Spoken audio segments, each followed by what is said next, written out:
Bonsoir Gérard Felzer. Bonsoir Catherine. Et une nouvelle fois, on va parler de mobilité urbaine. Ce soir, c'est vraiment le débat du moment. Le salon Autonomie referme ses portes ce soir à Paris, à la Villette. Alors, c'est le rendez-vous mondial des acteurs de la mobilité urbaine et durable. Vous confirmez, les transports sans moteur, les transports propres, on le vend en poupe? Oui, c'est un salon qui permet des rencontres professionnelles, mais aussi, comme aujourd'hui, avec le grand public.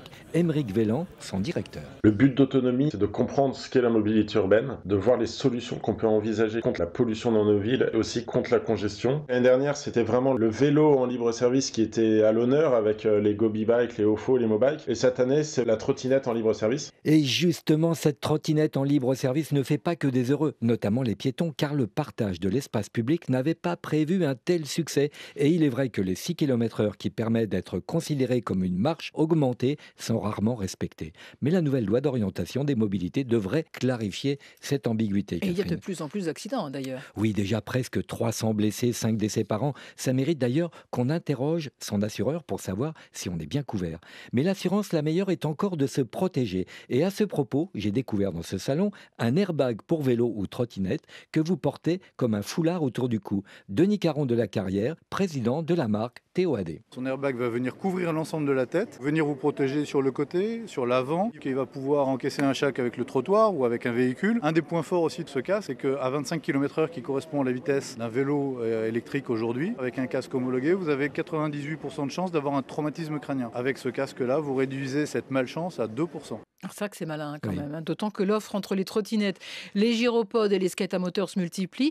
D'ailleurs, la séquence insolite de la semaine, eh bien, c'est pour un hybride entre la trottinette électrique et le scooter. Oui, il s'appelle le Halo City et chose rare dans ce salon, il n'est pas fabriqué en Chine. C'est une sorte de mini-scooter pliable léger et très design qui offre une autonomie de 25 km. Laurent Vidcock, directeur de la société One Mile. Le Halo City est un mini scooter électrique ou une trottinette à selle.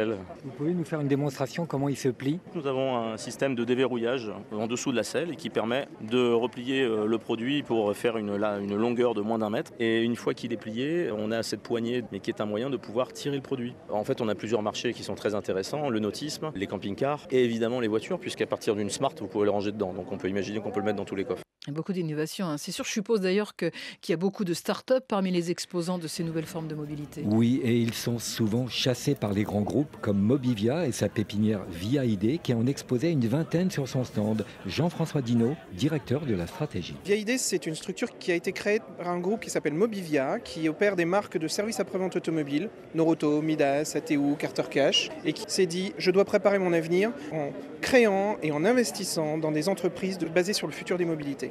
Et il faut dire que lorsque les moteurs thermiques auront laissé la place aux moteurs électriques qui ne demandent quasiment pas d'entretien, il fallait anticiper. Et c'est vraiment du win-win.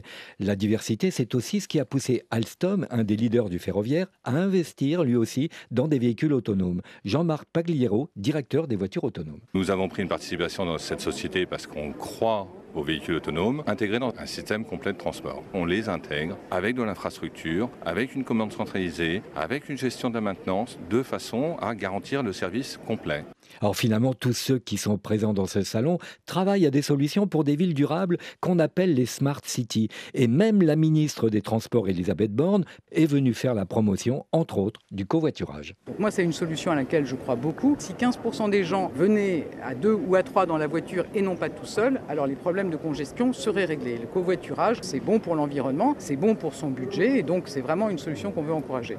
Et elle nous fait part également de l'autorisation qui est faite aux villes d'envisager, comme à Londres, un péage urbain. Un beau sujet de polémique en perspective. Ça, c'est sûr, ça a déjà commencé. Le coup de cœur de la semaine, Gérard, pour une start-up créée par des jeunes centraliens. Oui, il s'agit de vélos en libre service électrique qui s'accrochent les uns aux autres avec des électroaimants et déconnectables par smartphone. On gagne de la place et on fait passer le courant d'un vélo à l'autre. C'est très malin. Arnaud Le Rodalec, cofondateur de Zouv. C'est des stations qui fonctionnent comme les chariots de supermarché. On met une première borne très simple et ensuite les vélos viennent s'accrocher les uns aux autres. On met 4 vélos sur 1 mètre linéaire, donc 4 fois mieux qu'un système de station comme Vélib. Néanmoins, on va permettre à nos utilisateurs de rendre les vélos en free floating, sans station. Vous avez une formation d'ingénieur, de quoi? J'ai fait Centrale Paris, qu'on a une vingtaine d'ingénieurs dans l'équipe. Moyenne d'âge? 28 ans. Eh oui, jeune, intelligent, entreprenant. Il méritait bien ce petit coup de pouce, Catherine. Transportez-moi, l'actu des transports tous les samedis dans le 17-20 week-end et en podcast, bien sûr, sur le site de France Info, franceinfo.fr.